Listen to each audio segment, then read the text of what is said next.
Okay, hello everyone. I'm Gabriel Bouchard. I'm the CEO at Bopper, and I'm here today with Françoise E. Lyon. Françoise is a member of our board of director at Bopper. She has over 30 years of experience in finance and in investing, and we're just going to have a little chat today about Bopper and what our main mission is and how we're doing it right now. Good morning, Gabriel. Good morning. I'd like to start by asking you, what is Bopper and what is its place in its industry? Basically, where Bopper focuses on a small segment of the music licensing, which is a $6 billion industry, close to 50% of it coming from the US. And within this industry, the music licensing industry, there's a segment called synchronization, or we call it, obviously, the abbreviation is sync for that segment.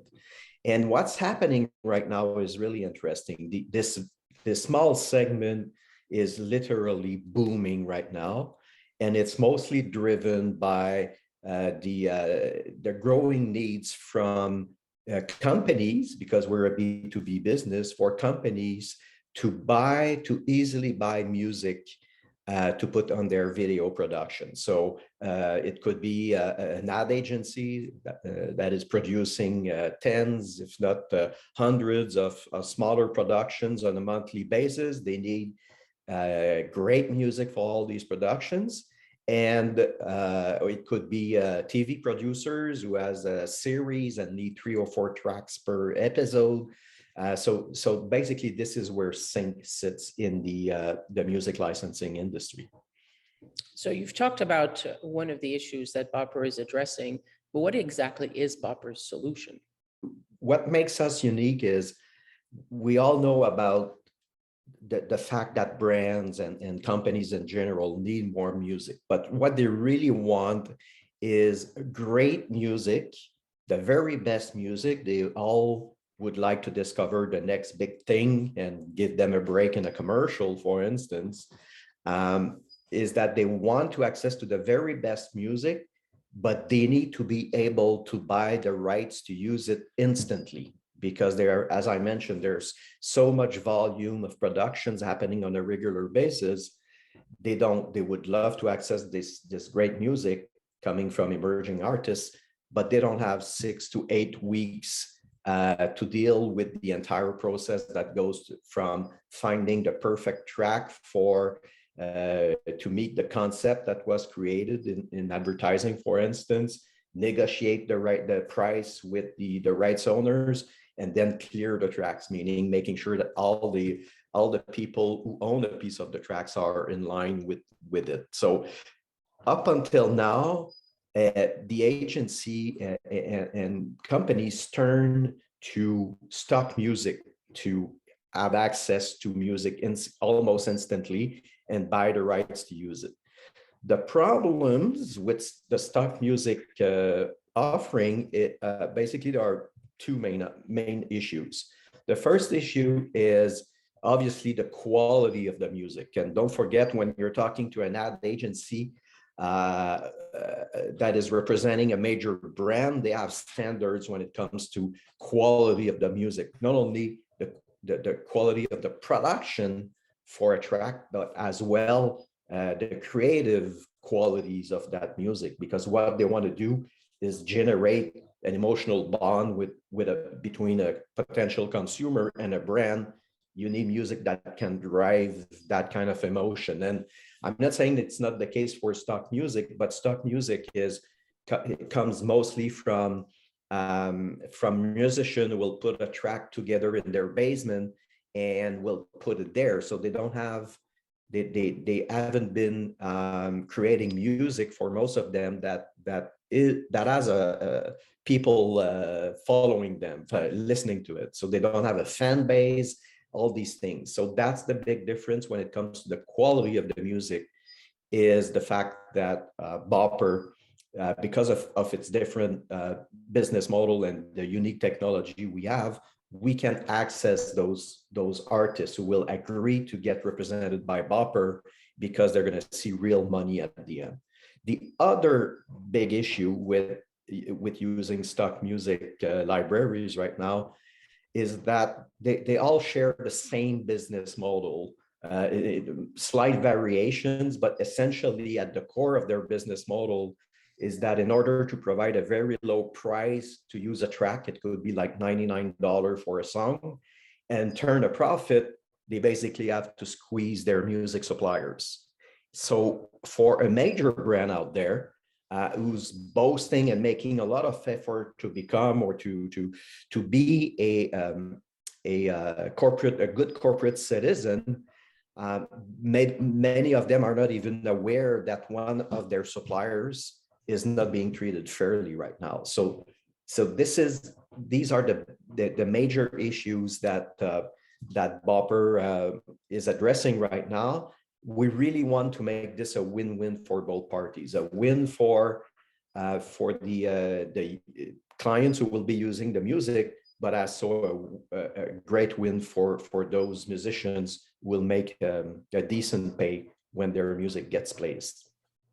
You mentioned the company being a good corporate citizen, and I know you have a particular interest in social impact-driven companies, but I'd like to hear what exactly it means for you to be involved with a socially ethical business model and company.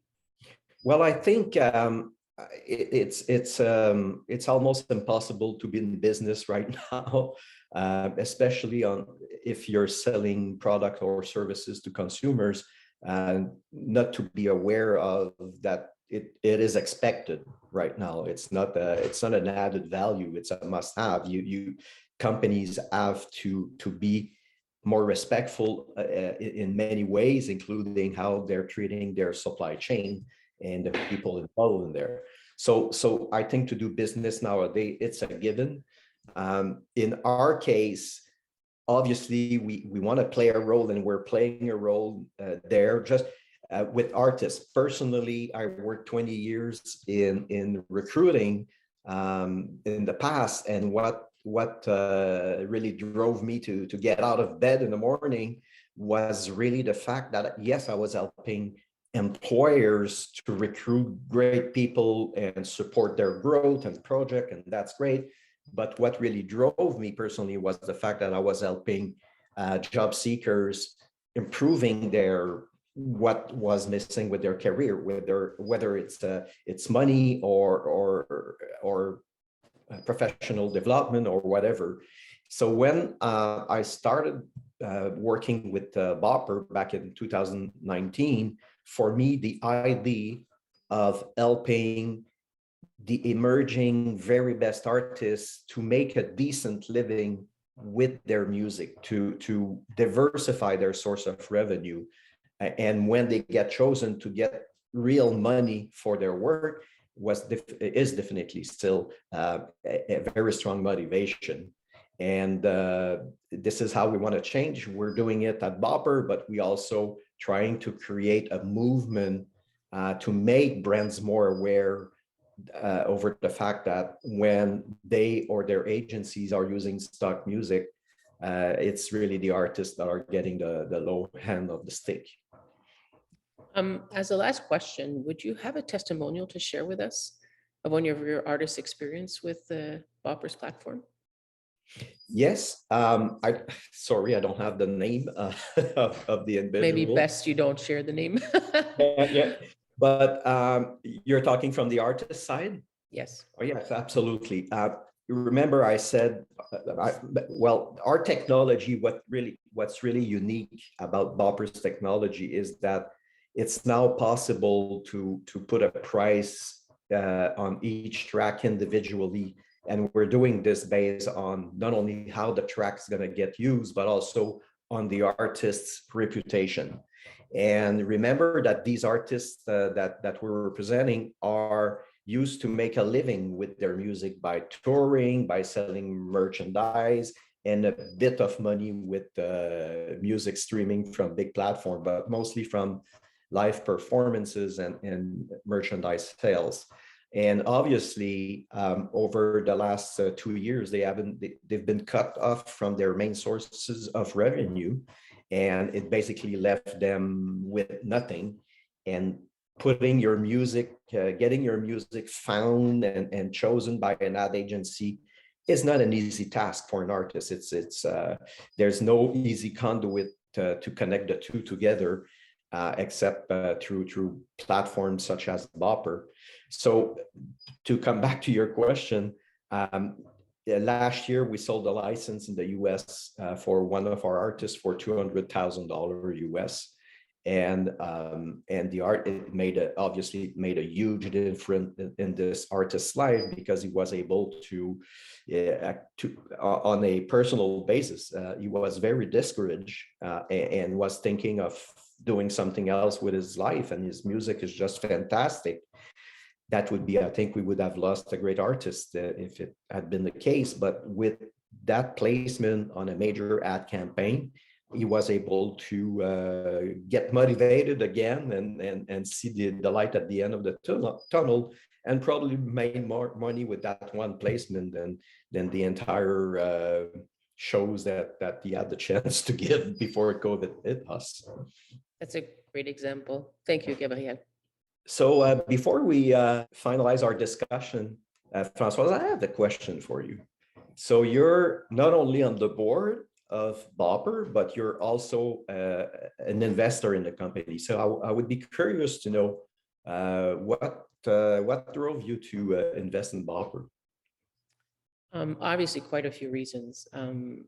In the last few years, a lot of the emphasis that I've put on what I was working on were companies that were what I would call having a positive social impact, a societal impact. And at this point in my career and as an investor, it was important for me to find a company that was based here in my province in Quebec, which I've always tried to help. But I also wanted to work with a company that was at an early stage of growth, so that it could sort of come in and help with that growth and that scaling of the business. I also love the fact that it was in the arts, because I have a personal interest when it comes to the art. And I think it's important to choose companies that have meaning to us. I know a lot of people don't have that criteria when they do choose to invest in a company. They mostly look at the numbers, but I think it's very important to look at what the company does and who the people are behind it. And I had the pleasure and privilege of actually knowing the CEO, Gabriel, which I think is another connection which rarely happens when you're looking for an investment in a business. So for all those reasons and the actual product itself, for me, it was an easy yes when it came to this. The order was, I said yes to the board, I became a shareholder and invested in the business, and very proud to do so, and think it fits the criteria of what I was looking for at that time for something that I could back, but also be involved in and help scale. Well, thank you so much for your trust, and let's bring it to the next level together. Let's do great things. Exactly.